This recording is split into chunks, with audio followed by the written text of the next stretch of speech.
Сәлем достар, менің атым Сұлтан. Менің атым Айгерім. Біздің Өзбекстандағы саяхатымыз жалғасып жатыр. Бірінші бөлімде біз Ташкентте 2 күн өткізген болатынбыз. Видеоны сілтеме арқылы көре аласыздар. Ал бүгін біз Самарқанд, Бұхара қалаларын бірге көреміз. Арнамызға жазылып, пікір қалдырып қойыңыздар. Бұл біз үшін өте маңызды. Ал кеттік! Ташкент, Самарқанд, Бұхара. Бұл туристер үшін ең танымал маршрут. Негізі бізде Хио мен Қарақалпақстанды да көруге жоспар болған. Бірақ уақыт аз болып, осы үш қаланы көруге шештік. Есіңізде болса, біз 2 күн Ташкентте болдық. Ал Самарқанға жету үшін әйгілі Афросия пойызына билет алып, жолға шықтық.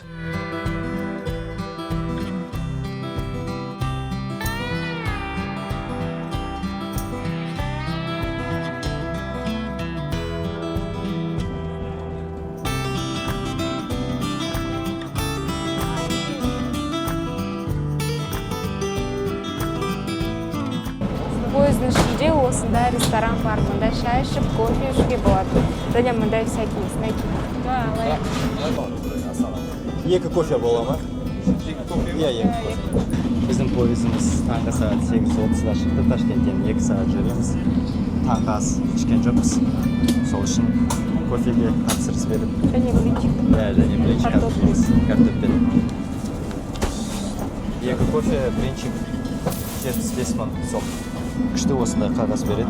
Кофе, тамақ жылжымайды. Тема. Күшті.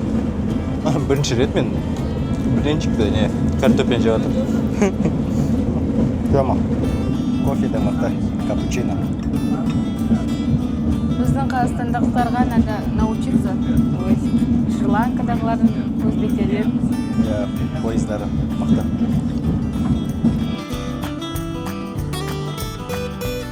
Пойыз туралы өзім айтпақ болғанмын, бірақ таңғы ас кезінде персоналмен тіл табысып, Бекзат есімді жігітпен таныстық. Енді бәрін сол кісі өзі түсіндіріп береді. Ассаламағалейкум, құрметті көрермендер.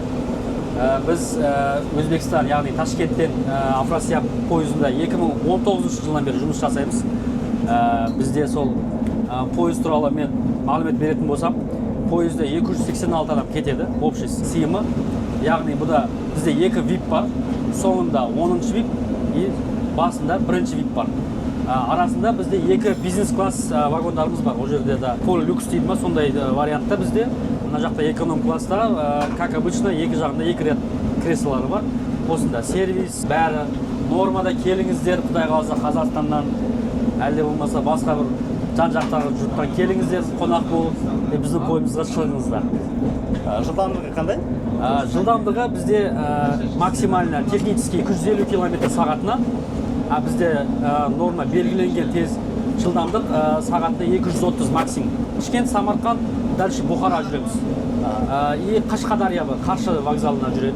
Мен осы Афросиябта начальник пойыз болып істеймін, пойыз бастығы. Күшті. Ташкентте, Өзбекстанда туылып өстіңіз. Ташкентте, Өзбекстанда туылып өстік, Бостандық ауданы, яғни Шыршық қаласы. Сол жерде туылдық, өстік, өндік. Не дейді? Құдайға шүкір, жаман емес. Өзбекстанға не үшін келу керек? Өзбекстанға негізі біздің қазіргі уақытта біздің тамағымыз, Өзбекстанның өзі ұлты, қадими ғимараттары өзінің ескіше баяғы тарихи ғимараттарын көруге болады.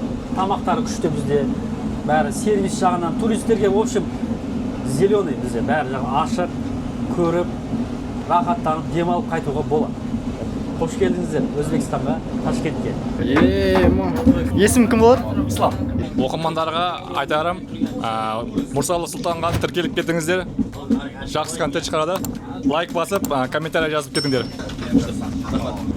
Бекзатқа бүгін алынса келдік. Ikos gapiring. Noiz один bitti desem. Hello. Xitoycha gapirib, Xitoycha. 大家好，你们好吗？ Anglishcha. Talk about this train. Briefly.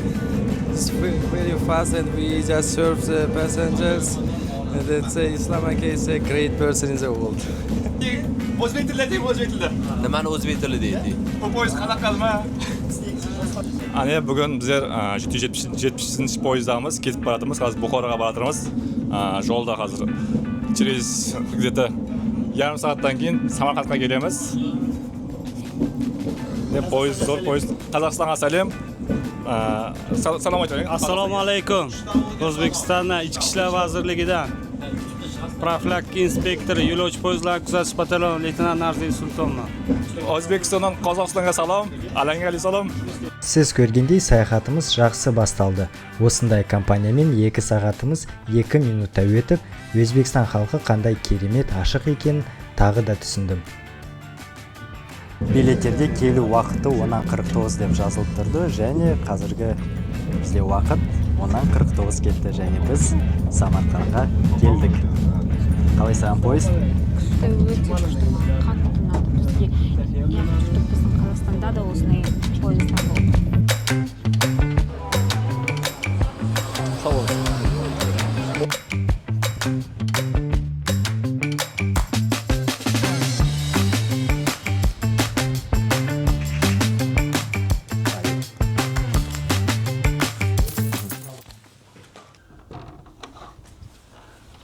Біздің Самарқандтағы әдемі колоритный хостелімізға рум-тур. Мұнда бізде 2 жататын орын, мұнда бізде душымыз бар, гель для душа, шампунь бәрін берді бізге. Және қараңыздар, қандай бізде мұнда жерде мозаика, андай өзбекше стильде ма, солай. Мұнда бізде еще әдемі перделер маған қатты ұнайды. Және ауласы деген керемет күшті. Біз орталыққа шығуға дайынбыз. Қараңыз қандай образ. Әйерінде бірінші, екінші, үшінші күнде әртүрлі образдар бар. Қараңыз, орамалдың өзі қандай әдемі. Менде жай ғана панама, мне футболканы ауыстырдым да болды. Солай жүре берем. Кеттік. Орталыққа жеткенше Самарқан туралы бірнеше факт. Самарқан әлемдегі ең көне қалалардың бірі. Шамамен 2700 жыл. Қазір қалада 570 мыңнан астам адам тұрады. Самарқанд ЮНЕСКО мұралар тізімінде. Бұл дегеніміз қала тек жергілікті емес, әлемдік мәдениет үшін өте маңызды. Және бір қызықты нәрсе, мұндағы барлық күмбездер көк түсті. Неліктен көк түсті екенін білсеңіздер, видео астына жазып кеттіңіз. Айтпақшы, біз жеттік. Алдымызда Регистан алаңы, Самарқандтың жүрегі мен символы. Осы 3 медресені көру үшін бізге билеттерді сатып алу керек. Қазір кассаға келдік. Билет аламыз да, сосын кіреміз.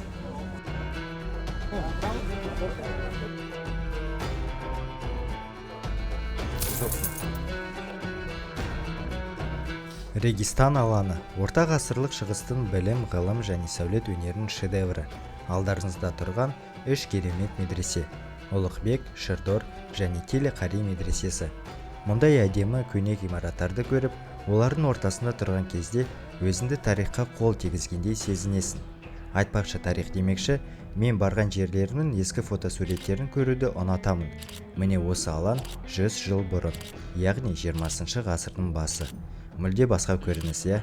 Айтпақшы, дәл сол уақытта реставрация жұмыстары басталған, және ұзақ жылдар ішінде көп нәрсе қайта жөнделіп, қалпына келтірілген. Біз 2 медресеге ғана кірдік.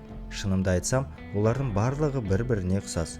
Ішінде музей экспонаттары, сувенир, ұлттық киімдер, бұйымдар бар. Және туристер өте көп, әсіресе европалықтар. Тағы бір мәрте көзім жетті. ТМД елдері арасында туризм бойынша Өзбекстан бірінші орында тұр.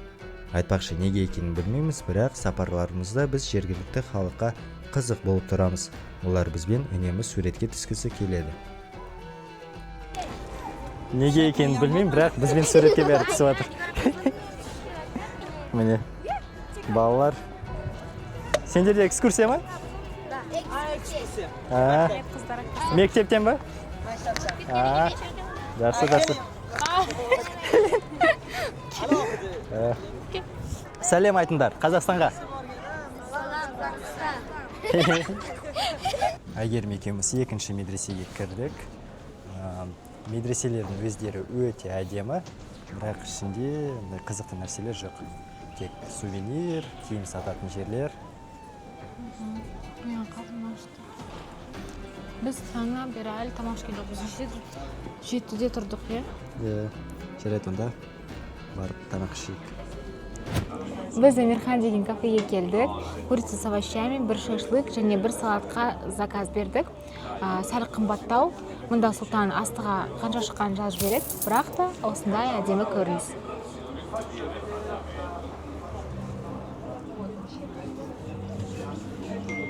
Сіздер көріп тұрғандарыңыздай мұнда өте әдемі, әсерлі. Енді бұны кешкі уақытта көрейік.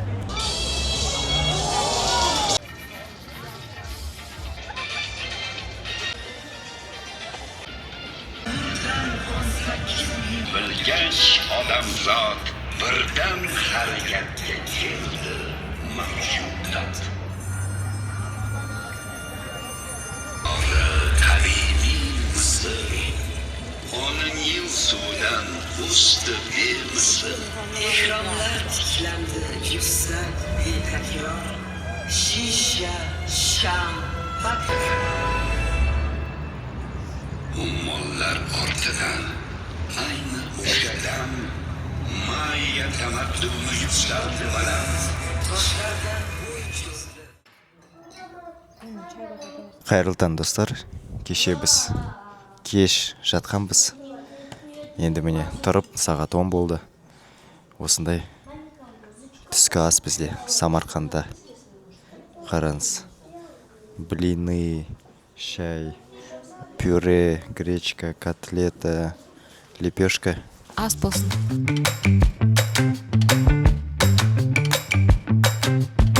Біз Самарқанд вокзалына келдік, қазір Бұқараға барамыз.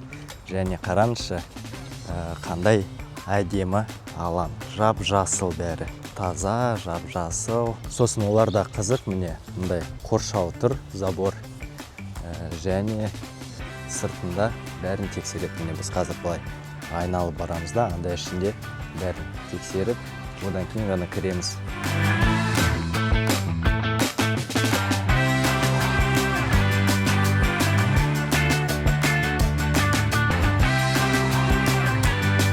Біздің пойызымыз сәл кешікті, 10 минутқа. Ол Афросиап емес, айтпақшы, басқа бір пойыз. Соны әлі өзіміз білмейміз, қандай болатын адамдар жиналды. Өте көп, осы бүкіл туристер Бұқараға барады. Міне осындай пойыз. Біздің вагондарға ұқсас, электричка ұқсас. Жоқ қара. Самолетта сияқты ма? Бірінші мен екінші. Біздің орнымыз. Мен ол кәдімгідей самолет. Самарқандтан Бұқараға дейін билет құны 2 адамға 12 мың шықты. Ондай қымбат емес. Ресейден әкелген пойыз ба, немесе КСРО-дан қалған пойыз ба, міне бүкіл жазулар орыс тілінде. Міне қараңыз, орыс тілінде. Міне стоп-кран. Шылым тартуға болмайды. Қазір бір 2 сағаттан кейін жетеміз.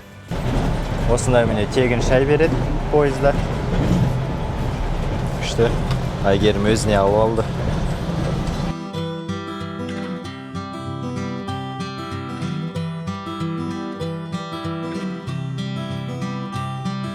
Пойызда тағы бір керемет адаммен таныстық.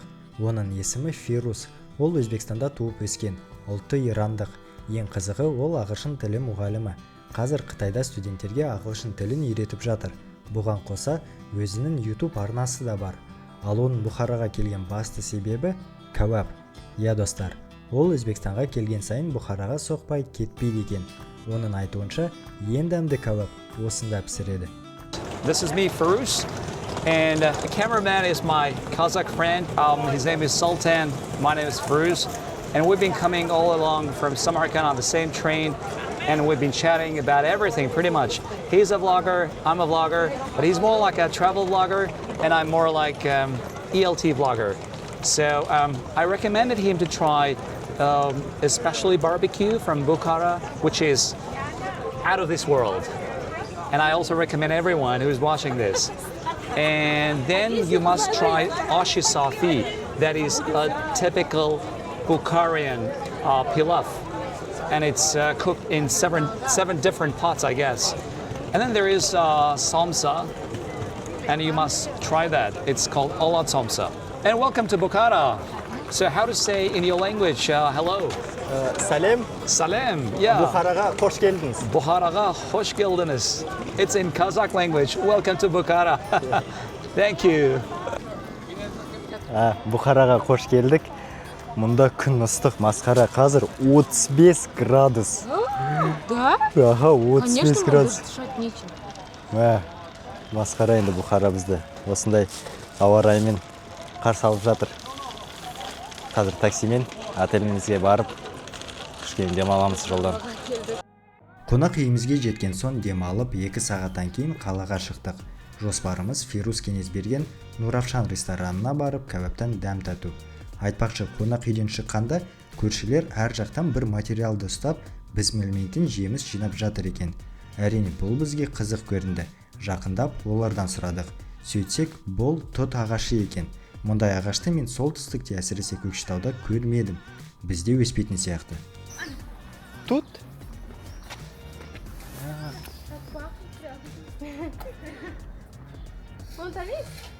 А это потом кушают, да? Да. Попробуйте. Прикольно. Тут И вот так кушать просто? Да. Бай, мажай. Вот так кушай, да, просто? Вкусно. Неге ұқсайды? Неге ұқсайды? Слива. Күшті. Вкусно. О, қара, бізге береді. Сот надо. Рахмат. Да, попробуйте.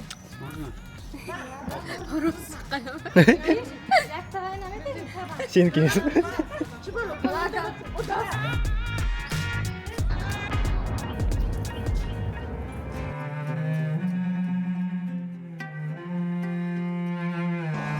Фирус бізге осы ресторанға келуге кеңес берген. Оның айтуынша, осы жерде ең дәмді кәуап, шашлык бар. Мен міне тапсырыс бердім. Баранина, говяжий фарш, ребрышки, осының бәрін әкеледі.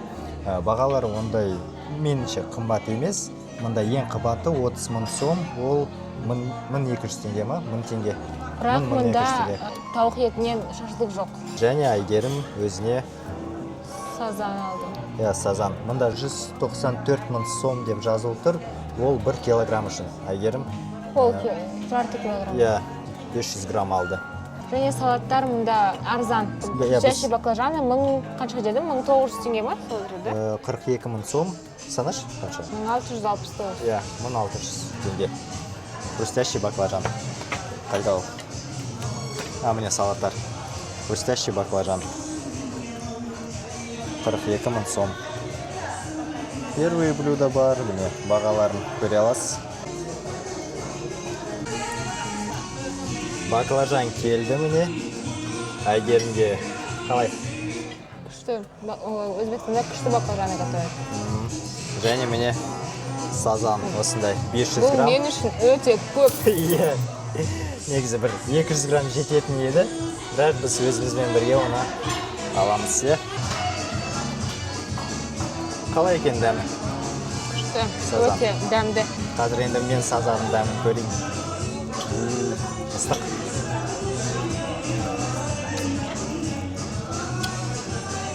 Кайф. Тузы прям как я люблю. Много. Күшті. Әзірше баклажан салат күшті. Балық сазан өте дәмді. Ал қазір мен енді өзінің кәуапты күтем. Қараңыз, кәуабым келді. Мынау барани ребрышки, мынау кусковой баранина, және мынау молоты деді. Білмеймін, сиырдың еті ма, сонда білмеймін. Енді дәмін көрейік. Бірінші ребрышки. Бәжей берейік.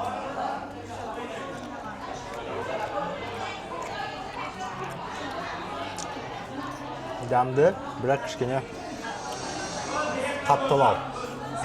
Бірақ өте дәмді, маринады күшті енді. Барани ребрышки жақсы. Осындай қойдың еті бөлінген.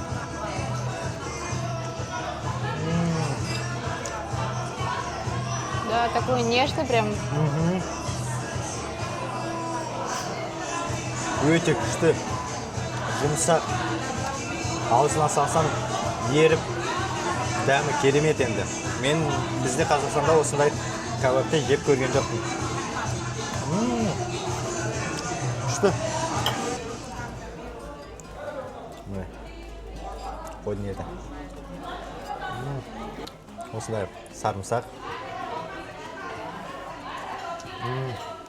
Кайф, күшті. Енді соңғы шашлык бізде. Мынау говяжий фарш ойды. Прикольно, да? Фарш қара.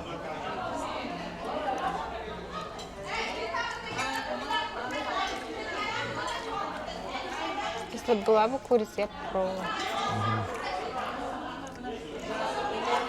Мынау онша емес екен. Мынау маған ұнаған жоқ, я. Мынау топчик. Қойдың етінен рөбіш келеді, керемет. Бізге ас болсын. Асымызды ішкен соң орталыққа жол тарттық. Жоспарда ар қамалын көрі болды. Бірақ ол Жабық екен, кіре алмаймыз ішіне. Қазір сағат түнгі 10 болды. Түнгі 10 болды.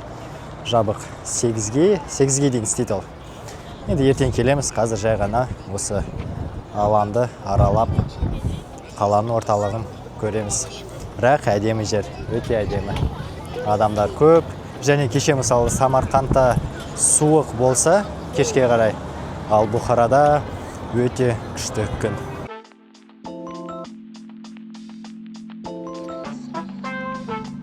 Велосипедтің өзі міне осылай әдемі безендірілген.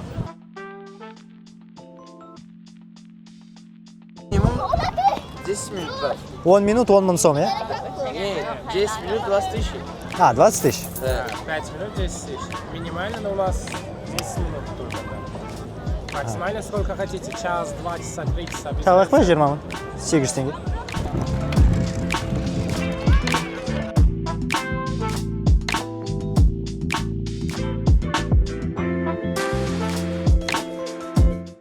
осы сәтке дейін саяхатымыз керемет жоспармен өтіп жатқан. Бірақ жоспарды қаншалықты жақсы құрсан да, бәрі ойдағыдай бола бермейді. Мен Петличкамды жоғалтып алдым. Қымбат петличкам. Міне фонарикпен деп жатырмыз.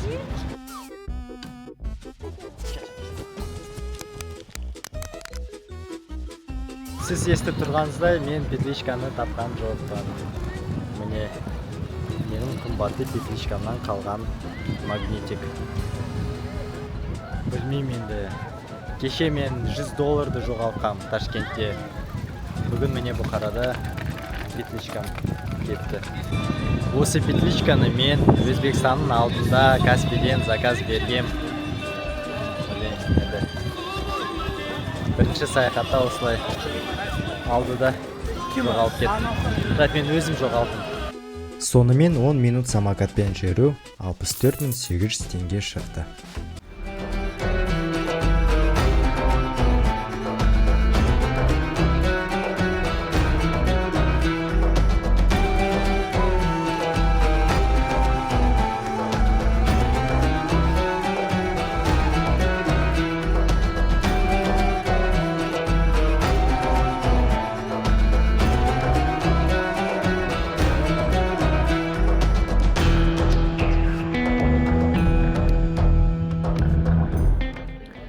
Қараңыз, адамның мәдениетсіздігі міне осындай нәрселермен белгілі болады. Осындай үлкен, әдемі, тарихи мешітке осындай жазу қалдырған, енді ол мәдениетсіздіктің көрсеткіші. Міне қараңызшы, тағы да барлық кірпіште адамдар жазуларын қалдырған. Осы мен не айтпақшы болды, болашаққа бір ақпарат берейін деп жатыр ма, білмеймін. Қалай солай жазуға болады, түсінбеймін мен. Барлық кірпіштерді жазып тастады. Мынау міне маркер әкеліп, маркермен жазған. Өз Инстаграм парақшаларын міне жазды. Реклама. Не деген махаббат. Осыны жазып, сосын өшіріп тастады.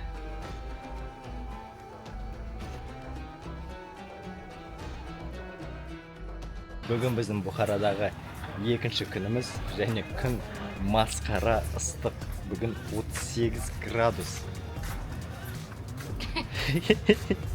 Тірі. Қазір біз отельге барып, кешке дейін сол отельде жататын шығармыз. Жүру мүмкін емес. Адам көрінбейді мұнда. Бәрі үйде отырған шығар. Қараңыз қандай канал арық Бұхарада. Осындай терең.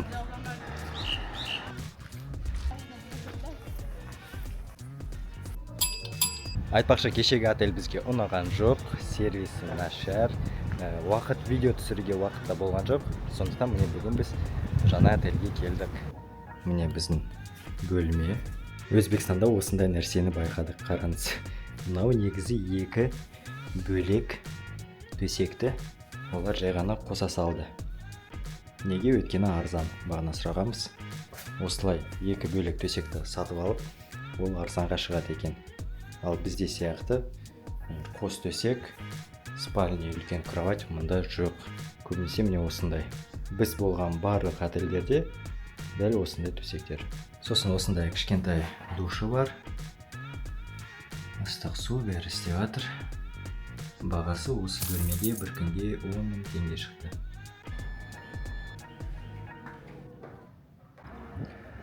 Отельдің хостелінің төбесінде осындай терраса бар. Өте әдемі. Анау жақта мешіттер, медреселер. Міне Бұхара осындай.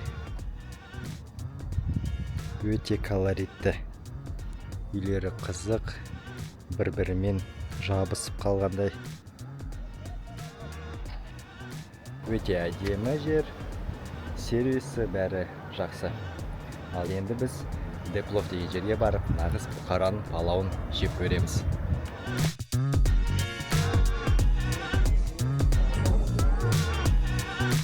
Бұл ресторан 2 сменмен жұмыс істейді екен. Бірінші сағат 1-де обедте, ал екіншісі сағат 6-да кешке. Қазір сағат бізде 5 болды. Енді вокзалға барып келеміз. Ертеңге билет алу керек Ташкентке. Сосын осында ораламыз. Негізі біз билеттерді онлайн алып тұрғанбыз. Мысалы Ташкенттен Самарқанға билеті түнде алып, келесі күні жолға шықтық. Осы жаққа билет іздегенде орын көп болды. Артқа қайтарда да дәл солай болады деп ойлағанбыз. Бірақ жақсы уақытқа барлық билеттер сатылып кетіпті. Мүмкін онлайн сайт дұрыс көрсетпейтін шығар деп вокзалдың өзіне бардық. Сөйтсек, сайт дұрыс жұмыс істеп тұр екен. Амал жоқ, жай пойызға билет алдық, VIP вагонға. Бағасы адам басына 15 000 теңге. Оған обзорды видео соңында көрсетеміз.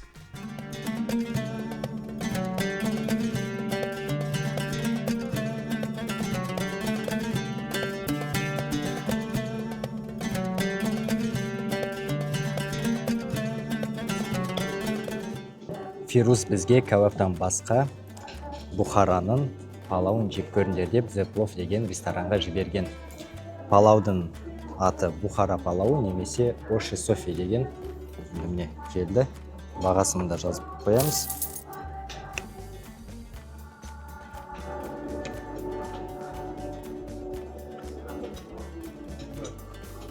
Еті кішкене қаттылау.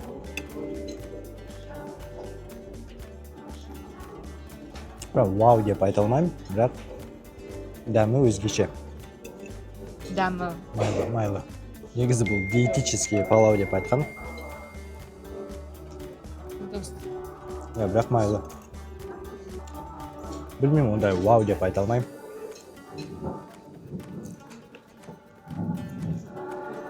Енді самсан дәмін көру керек. Самса тәтті деп ойлаймын, дәмді. Ұқсайды, ә?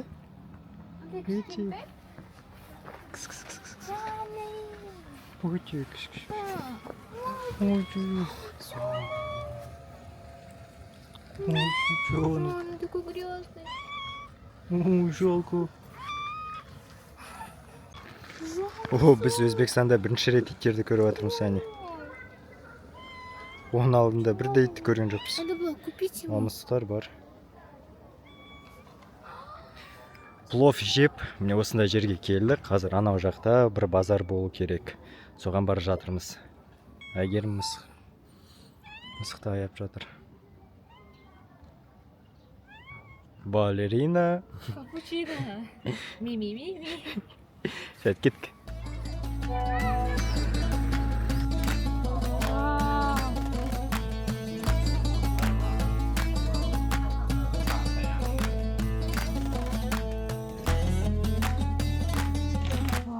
Да.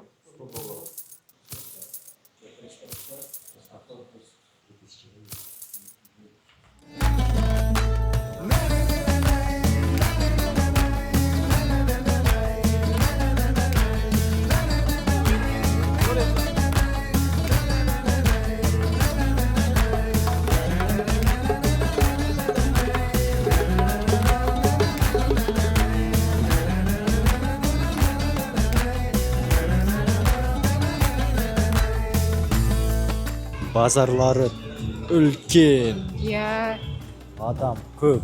Бір сағаттай жүрміз аралап. Біз де Бұхарада адамдар таныватыр. Это вы вчера микрофон басили? Нашли микрофон? Да, микрофон таптыңдар ма дейді. Қызық. Уайымдап өзбектер. Олар күшті андай, прям переживают за нашу птичку.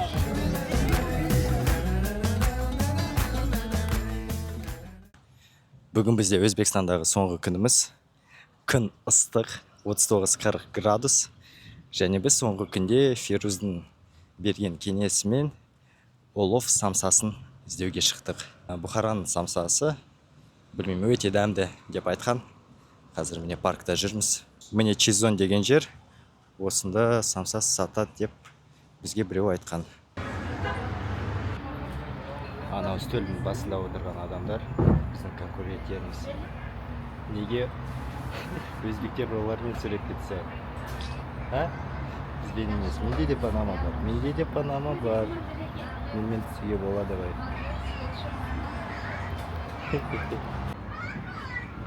Бізге самсаны келді. Бұл алот самсасы деп аталады. Бұхараның самсасы. Мұнда сиырдың еті, сарымсақ және помидор бар. Қазір дәмін көреміз.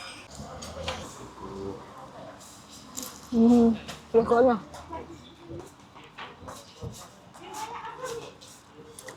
Необычный вкус, да, какой-то? Сочный самса, тамаша, енді өте дәмді. Бұхарада болсаңыз, оса олот самсасын дәмін көріңіз. Кайф. Өте күшті. Бағасы бір самсаға 20 000 сом. Және менің ойымша бұл баға туристерге арналған. Неге? Өйткені біз отельден шыққанда бізге отель қожайыны осы жерге келуге кеңес берген. Ол айтқан 3 күн бұрын осында 12 000-ға осы самсаны алған. Ал біз келсек бізге білмеймін бір жақта мәзірді әкелді де, анда 20 000 сом деп жазылып тұрды. Бағасы енді самса үшін кішкене қымбаттау, 800 теңге ол. Бірақ өте дәмді. Бізде 4-ке дейін уақыт бар. Қазір кішкене серуендеп, қаланы аралап, сосын ары қарай Ташкентке барамыз. Осы 2 күннің ішінде біз бірінші рет күндіз осы жерге келдік. 120 000 сом төледік, 4800 теңге 2 адамға. Бұл Ар Камалы, Бұхараның ең көне тарихи сәулет ескерткіштерінің бірі.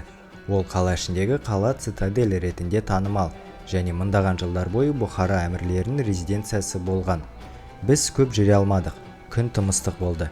Негізі Өзбекстанға наурыз, сәуір айларында немесе күзде келуге кеңес береміз.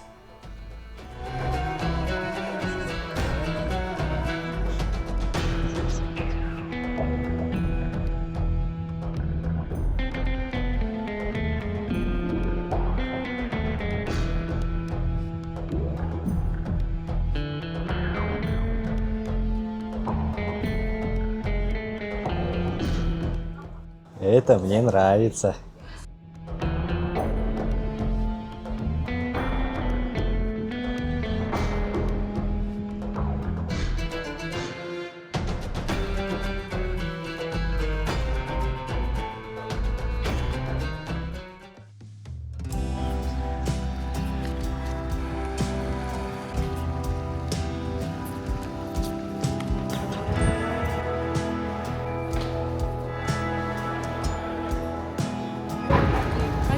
Нормальный поезд. Ташкентке дейін міне осындай бизнес-класс. Өте күшті. Осында орындықтар бар. Самолетта сияқты. Кейін іші кондиционер істеп тұр. Ташкентке дейін енді 7 сағат жүреміз. Осылай міне аяқты қоюға болады. О. Сосын мұнда розетка бар, USB, орындықтар міне осылай артқа қарай еңкейеді. Осы 30 мың бағаға тамақ кіретін шығар, мен ойлаймын, қараңыз. Мынандай столиктер де бар. Хоп, хоп.